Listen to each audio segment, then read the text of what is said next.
The Simpsons has been on the air for over 35 years, and in that time, Homer Simpson has made us laugh more times than we can count. But here's the thing nobody talks about enough, which is that this bumbling, donut-obsessed, beer-drinking cartoon dad has also produced some of the most genuinely devastating moments in television history. These aren't the tragicomic bits about his weight or his hair loss. These are the scenes that hit you in the chest, the ones where you suddenly remember Homer isn't just a punchline. He's a man defined by sacrifice, abandonment, and a desperate desire to be better than he is. So let's talk about every time The Simpsons made you feel genuinely bad for Homer Simpson, including some moments you might have completely forgotten. Understanding why Homer is the way he is starts with Mona Simpson. His mother represents his deepest wound, and that wound is abandonment by the person who was supposed to love him unconditionally. Season 7 gave us Mother Simpson, an episode where Homer fakes his death to get out of work, which is standard Homer behavior. And then he discovers something that changes everything. His mother, who he believed was dead for 27 years, turns out to be alive. Glenn Close voices Mona, a 1960s activist forced into hiding after sabotaging Mr. Burns' germ warfare lab.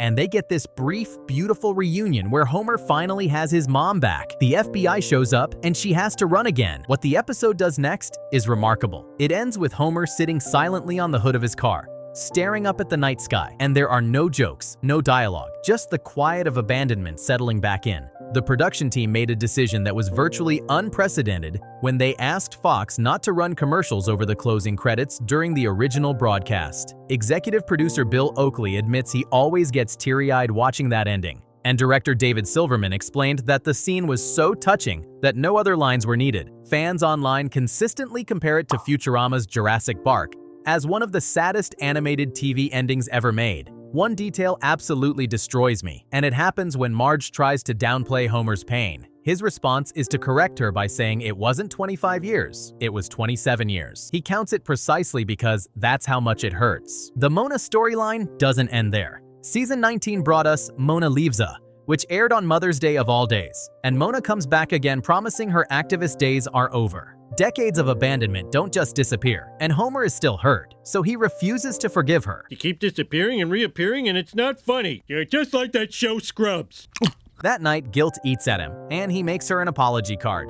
He comes downstairs to give it to her and finds Mona motionless in front of the fireplace because she's dead. Here's the detail that makes it unbearable. There's no music when Homer discovers her body, just crackling firewood and crickets, and the silence forces you to sit with Homer's realization that he never got to reconcile. His last words to his mother were anger. And that's permanent because Mona only appears in dreams and flashbacks after this episode. This one often gets overlooked because it aired during what fans call the Zombie Simpsons era, when viewership declined, but critics consider it one of the show's most emotionally devastating episodes ever. Homer's abandonment issues didn't come from nowhere. His relationship with his father Abe reveals a cycle of emotional neglect that spans generations. Season 6 brought Grandpa vs. Sexual Inadequacy, where Homer and Abe travel together selling a tonic. They get into a fight, and that's when Abe drops a bomb by telling Homer he was an accident, an unplanned pregnancy that ruined his life. Homer gasps, stops the car, and tells his father to get out. He drives to his childhood farmhouse to think, and there he finds an old photograph of himself on Christmas morning with Santa, except it's not Santa. Abe was wearing the costume. His father did love him, and they reconcile, both admitting their screw-ups.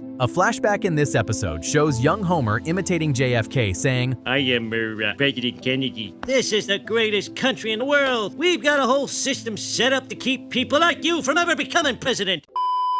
That's the voice Homer grew up with. The show calls this the chain of harm between Simpson fathers and sons because Abe was cold to Homer, and Homer struggles with Bart, and the trauma passes down. One of the lesser-known episodes that explores this is To Cur with Love from season 24. Flashbacks reveal Homer had a childhood dog named Bongo, who was his best friend since infancy, and when Bongo bites Mr. Burns to protect Homer, Abe has to give the dog away to save it from being killed. Months later, young Homer secretly returns to rescue Bongo, but the dog seems happy and has seemingly forgotten Homer entirely. The end of the episode reveals Bongo kept Homer's childhood sweatshirt all those years, and that's when both father and son finally embrace in tears. Critics noted this one made viewers well up with emotion and called it surprisingly poignant for late-era Simpsons. Season 27 gave us Barthood, a boyhood parody that follows Bart from age 6 to adulthood. And during a party, Homer finally admits the truth by saying he neglected Bart because Bart reminded him too much of himself. They embrace, and then Homer ruins it by saying he's glad Bart won't amount to anything. Den of Geek named it the best Simpsons episode of the 2010s. Some of the most painful Homer moments come when he's forced to confront his own inadequacy,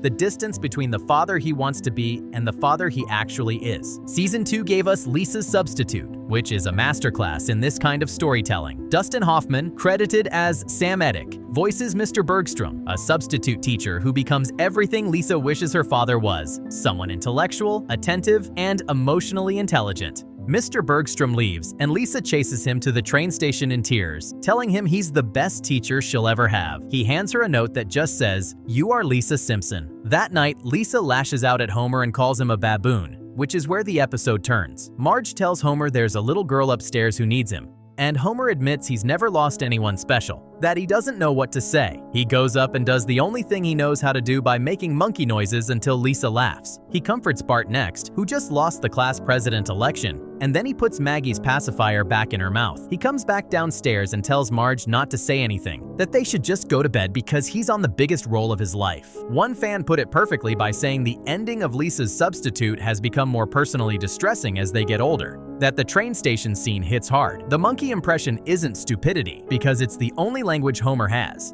And honestly, it works. Season 2's One Fish, Two Fish, Blowfish, Bluefish asks a brutal question about what Homer would do with 24 hours to live. After eating improperly prepared fugu, Homer gets told he has 22 to 24 hours left, and he goes through the 5 stages of grief in seconds before making a bucket list. He wants to teach Bart to shave, listen to Lisa play saxophone, record a video for Maggie, reconcile with Grandpa, and have one final night with Marge. The goodbye scene where Homer visits each sleeping child is almost too much. To Maggie, he says goodbye and tells her to stay as sweet as she is. To Lisa, he says goodbye and tells her he knows she'll make him proud. To Bart, there's this long pause before he says he likes his sheets. The video for Maggie is what breaks you though. Homer recording a message for a daughter who won't remember him. Critic Ed Potton wrote that the grim reality of Homer's fate is never in doubt, that his eventual collapse is deeply affecting and a great example of the show's fierce satire being offset by a potent emotional core. There are moments fans have largely forgotten that deserve recognition. Season 13's The Blunder Years starts as comedy when a hypnotist regresses Homer to age 12 and he starts screaming hysterically through the night, at work, while sleeping, and it won't stop. The flashback reveals why. Young Homer was swimming at an old quarry, poking at something blocking a pipe, and a rotting corpse fell into his lap. He screamed so much his voice changed from puberty. That corpse turned out to be Waylon Smithers Sr., who died heroically preventing a nuclear meltdown that Burns covered up.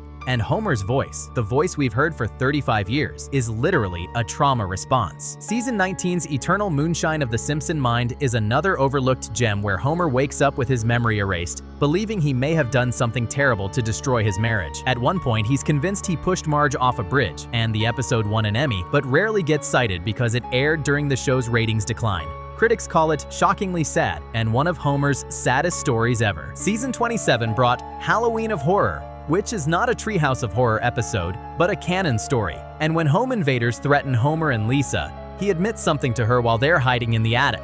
He tells her he's scared too, but she can't let fear shut down her brain because between the two of them, she's got the only good one.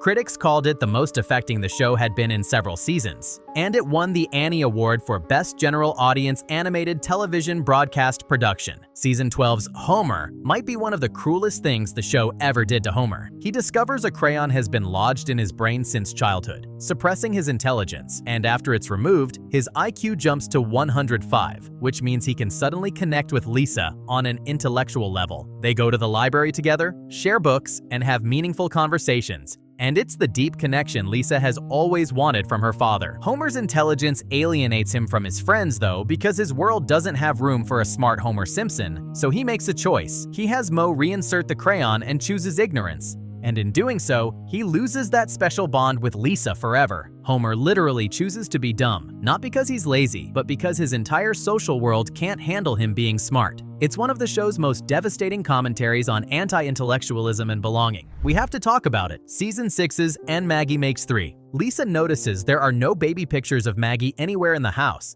And Homer explains, after years of saving, he finally had enough money to quit the nuclear plant and got his dream job at a bowling alley. He was happy, and then Marge got pregnant with Maggie. Homer had to go back to Burns's office and beg for his job, and Burns reinstalled him with a cruel, demotivational plaque above his workstation that read, "Don't forget, you're here forever." Maggie is born, and her tiny hand touches Homer's thumb, and something shifts. The final shot reveals Homer has covered that plaque with photos of Maggie, rearranging them so the visible letters now read, "Do it for her." Homer's line about keeping them where he needs them most, where he needs the most cheering up, is what gets people. Ricky Gervais said this moment gives him a lump in the throat just thinking about it. Over 2,000 votes on Ranker made it the #1 saddest Simpsons moment, and the image became one of the earliest Simpsons memes with fans creating their own versions. Writer John Swartzwelder once described Homer by saying, "One moment, he's the saddest man in the world because he's just lost his job or dropped his sandwich or accidentally killed his family, and the next moment, he's the happiest man in the world." That's not quite right though. The truth is, Homer exists in both states at the same time. He's trapped in a job he hates, reminded every single day that he's there forever.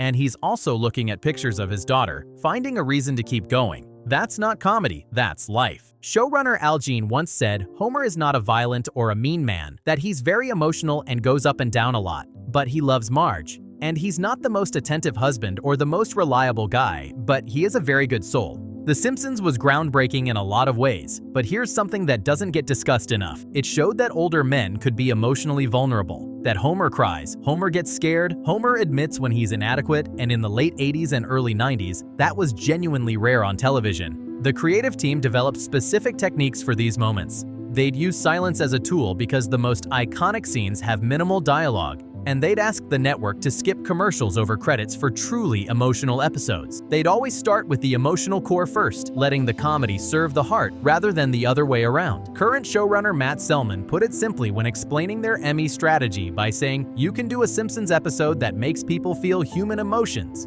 So they bet on human emotions for the Emmy. 35 years later, Homer Simpson remains television's most unlikely emotional anchor. A character designed to be a bumbling idiot who somehow became a portrait of working-class sacrifice, generational trauma, and the desperate love of an imperfect father. Every time we laugh at Homer, we're also laughing with recognition. And every time we feel bad for him, we're feeling bad for something in ourselves. That yellow cartoon man sitting alone on his car, staring at the stars, waiting for a mother who's already gone, that's not just animation. That's the human condition.